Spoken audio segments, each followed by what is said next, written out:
देखिए कुछ कुछ नई नई चीज़ें हमारे सामने आ रही हैं. We are thinking of mentorship programme where 1-to-1 guidance for the student is going to be very important. 1-to-1 guidance देखिए उसमें कोई नया पढ़ने को नहीं है, बट ये एग्ज़ाम इतना स्ट्रेसफुल होता है that over period of 1.5 year बहुत बार मेंटल ब्रेकडाउन होता है. तो एक जो मेंटर होगा वो बच्चे को हमेशा ही रिट्रीव करेगा from that lower emotional state. और यही हम लोग सोच रहे हैं इस साल एक नया इनकॉर्पोरेशन करें अपने पूरे स्ट्रैटेजी में कि mentorship programme where focus would be on giving mental strength to our students. और देखिए टीचिंग का कैसा है, teachers also keep on learning. We are also student in a way, तो we also keep on reading things, try to improvise. तो आने वाले time में of course we will try to do better और ज़्यादा अपना नॉलेज बढ़ा करके और बेहतर तरीके से डिलीवर करने की कोशिश करेंगे. हम लोग सेग्रीगेशन कर रहे हैं टॉपिक्स का, ज़्यादा स्पेशलाइजेशन करने की कोशिश कर रहे हैं ताकि हर एक फील्ड में बच्चों को और ज़्यादा बेहतर इनपुट हम लोग दे पाएँ.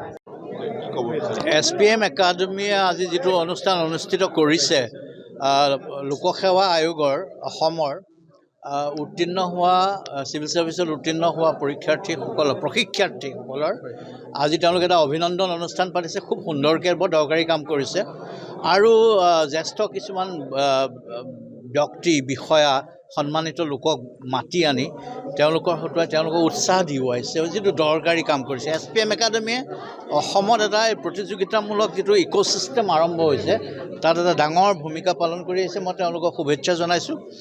অকল লোকসেৱাৰ আয়োগৰে পৰীক্ষা নহয়, কম্পিটিটিভ বহুত পৰীক্ষা আছে, UPSCটো আছেই. তাৰোপৰি banking sector, insurance sector, PSU sector বা এতিয়া আৰ্টিফিচিয়েল ইণ্টেলিজেন্সে যিটো এটা ইক'চিষ্টেম আনি দিছে তাত বহুত নতুন নতুন বস্তু চাকৰি ওলাব. সেইবিলাকতো আমাৰ ল'ৰাবোৰ ভাল কৰা উৎসাহ জনাব লাগে. আৰু বাহিৰত অসমীয়া ল'ৰা ছোৱালীয়ে খুব ভাল কৰি আছে, যিটোকে অৰ্গেনাইজেশ্যনত সোমাইছে তেওঁলোকে. গতিকে আমাৰ ল'ৰা ছোৱালীয়ে প্ৰপাৰ ইক'চিষ্টেম এটা পালে নিশ্চয় ভাল কৰিব. মই সকলোলৈ শুভেচ্ছা জনাইছোঁ আৰু তেওঁলোকৰ জাৰ্ণিটো এতিয়া আৰম্ভহে হৈছে. তেওঁলোকৰ কংগ্ৰেচুলেশ্যন মই সকলোকে জনাইছোঁ পৰীক্ষাটো পাছ কৰাৰ কাৰণে. কিন্তু এয়া যথেষ্ট নহয়, আৰম্ভণিহে. তেওঁলোকে এটা সুকলমে পতা, কোনো অন্যায় নোহোৱাকৈ পতা এটা পৰীক্ষাৰ মাজে উত্তীৰ্ণ হৈ আহিছে. গতিকে তেওঁলোকে ৰাইজক সেৱা কৰাৰ মনোবৃত্তি এতিয়াৰ পৰা পোষকতা কৰি আগবাঢ়িব লাগে. আৰু মই আশা কৰোঁ যে তেওঁলোকে বেইমানিৰ কোনো আশ্ৰয় নল'ব আৰু ৰাইজৰ সেৱাৰ প্ৰতি নিজকে নিয়োজিত কৰিব. Thank U.